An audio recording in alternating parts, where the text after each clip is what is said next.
Biden अमेरिकी राष्ट्रपति पद की दौड़ से बाहर, उपराष्ट्रपति कमला हैरिस को समर्थन। ट्रंप बोले वे प्रेसिडेंट पद के लायक थे ही नहीं। अमेरिकी राष्ट्रपति जो बाइडेन अगला चुनाव नहीं लड़ेंगे। चुनाव से 4 महीने पहले रविवार को उन्होंने चिट्ठी लिखकर इस बात का ऐलान किया। बाइडेन ने कहा, मैं देश और पार्टी हित के लिए चुनाव से बाहर हो रहा हूं। बाइडेन ने राष्ट्रपति पद की रेस से हटने के साथ डेमोक्रेटिक पार्टी की प्रेसिडेंशियल कैंडिडेट के तौर पर उपराष्ट्रपति कमला हैरिस का नाम आगे बढ़ाया। इसके बाद बाइडेन ने कहा था कि अगर डॉक्टर मुझे अनफिट या किसी बीमारी से ग्रसित पाते हैं तो मैं राष्ट्रपति की रेस से बाहर हो जाऊंगा। इसके बाद वे कोरोना पॉजिटिव हो गए। मीडिया रिपोर्ट्स के मुताबिक डेमोक्रेटिक पार्टी जल्द ही उपराष्ट्रपति कमला हैरिस को राष्ट्रपति पद का उम्मीदवार घोषित कर सकती है। उधर डोनाल्ड ट्रंप ने कहा कि बाइडेन कभी भी राष्ट्रपति पद के लायक नहीं थे। वे धोखेबाज हैं और सिर्फ फेक न्यूज की वजह से प्रेसिडेंट बने। बाइडेन ने लेटर में उनके कार्यकाल के दौरान अमेरिका में हुए विकास के बारे में बात लिखी।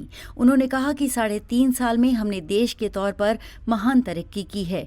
आज अमेरिका दुनिया की सबसे मजबूत अर्थव्यवस्था है। हमने देश को बनाने के लिए ऐतिहासिक निवेश किए हैं। उन्होंने आगे कहा कि बड़ी संख्या में अमेरिकियों के बेहतर स्वास्थ्य के लिए हम अफोर्डेबल हेल्थ केयर को लेकर आए हैं। हमने पिछले 30 साल में पहली बार गन सेफ्टी लॉ पास किया है। दुनिया के इतिहास में पहली बार हम पर्यावरण के बचाने के लिए कानून लेकर आए हैं। अमेरिका इतनी बेहतर स्थिति में कभी नहीं रहा जितना आज है। मैं जानता हूं कि ये सब अमेरिकी लोगों के बिना नहीं हो सकता था। हम साथ रहकर ही सदी के महामारी और 1930 के बाद आई सबसे खराब इकोनॉमिक क्राइसिस से उबरे। हमने हमारी डेमोक्रेसी को बचाया। हमने दुनिया भर में अपने सहयोगियों को मजबूत किया। आपके प्रेसिडेंट के रूप में देश की सेवा करना ये मेरे लिए सबसे बड़ा सम्मान है। मैं अपनी टीम में एक्स्ट्रा ऑर्डिनरी पार्टनर के तौर पर कमला हैरिस को भी धन्यवाद देना चाहता हूँ। आज मेरा ये विश्वास है कि ऐसा कुछ नहीं है जो अमेरिका नहीं कर सकता, अगर हम साथ मिलकर करें। बस हमें खुद को बताने की जरूरत है कि हम यूनाइटेड स्टेट ऑफ अमेरिका हैं। बाइडेन के चुनाव न लड़ने के फैसले पर डोनाल्ड ट्रंप ने कहा कि वे कभी भी राष्ट्रपति पद के योग्य नहीं थे। बाइडेन इस पद पर भी रहने के लायक नहीं हैं और न कभी थे। वे झूठ, फेक न्यूज और अपने बेसमेंट से बाहर न निकलने के कारण राष्ट्रपति बने। उनके आसपास के सभी लोग जानते थे कि वे राष्ट्रपति बनने के योग्य नहीं थे। देखिए, उन्होंने हमारे देश का क्या हाल कर दिया है। लाखों लोग अवैध तरीके से हमारी सीमा में दाखिल हो रहे हैं। इनमें से कई लोग जेल तो कई पागलखाने से भागे हैं।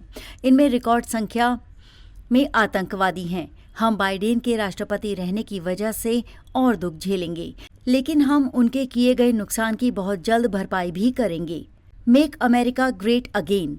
पूर्व अमेरिकी राष्ट्रपति बराक ओबामा ने बाइडेन को सर्वोच्च कोटि के देशभक्त कहा।